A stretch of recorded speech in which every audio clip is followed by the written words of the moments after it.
আমার তো বয়স হয়ে গেল, আর কতদিন বাঁচবো ভাবছেন? ভুল করছেন প্রিয় বন্ধু। কে কতদিন বাঁচবো আমরা কেউই জানি না। বরং এটা ভাবুন যে কদিন বেঁচে আছি যেন হেসে খেলে এই জীবনটাকে এনজয় করতে পারি। হ্যাঁ, একটা সময় আপনি আপনার পরিবারের জন্য অনেক কিছু করেছেন, অনেক স্যাক্রিফাইস করেছেন, কিন্তু এখন তাদের থেকে যতটুকুন পাচ্ছেন খুবই সামান্য।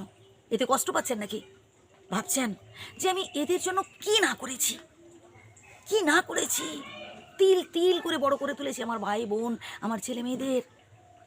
বাট এখন তারা আমাকে সামান্য শ্রদ্ধা, সামান্য সম্মানটুকুই করে না। একদম ভাববেন না প্রিয় বন্ধু। বরং বিধাতার কাছে প্রার্থনা করুন বাকিটা জীবনও যেন আপনি অপরের উপকার করে যেতে পারেন, বা বাকিটা জীবনে যেন আপনি অপরের জন্য কাজ করে যেতে পারেন। আপনার কর্ম যদি ভালো হয় তার ফল ভালো হবেই। আমরা অনেকে আছি মানুষকে না অতিরিক্ত বিশ্বাস করে ফেলি, মানুষকে অতিরিক্ত ভরসা করে ফেলি। প্রিয় বন্ধু, অতিরিক্ত কোনো কিছুই ভালো নয়।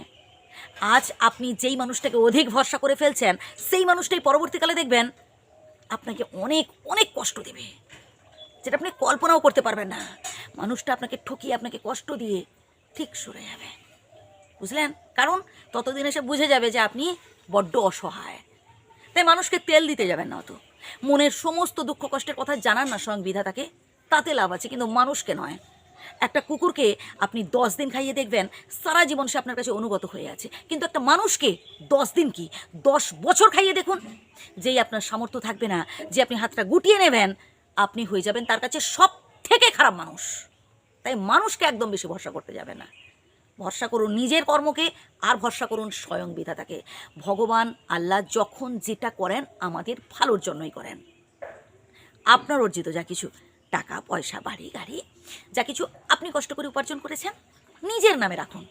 হ্যাঁ, অন্য কাউকে আপনি নমিনি রাখতেই পারেন, সে যত আপনজন হোক না কেন, যত প্রিয়জন হোক না কেন, তাকে নমিনি রাখুন।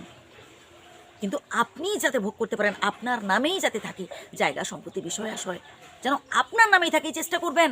কারণ আমি অনেক বৃদ্ধ বাবা মাকে দেখেছি শেষ বয়সে না খুব অসহায় অবস্থায় থাকতে, ছেলে মেয়ে রোজগার করে তা সত্ত্বেও তাদের বৃদ্ধাশ্রমে রেখে দিয়েছে। অনেক বৃদ্ধ বাবা মাকে দেখেছি ভাই ভিক্ষে করে খেতে। হ্যাঁ, আপনিও হয়তো দেখেছেন, আপনার অভিজ্ঞতাতেও হয়তো আছে। নিজের 2 চোখে দেখেছি ভাই, তাই বলছি।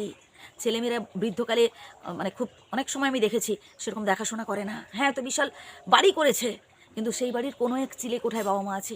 অনেক বৃদ্ধ বাবা মাকে দেখেছি নিজেরা রান্না করে খেতে।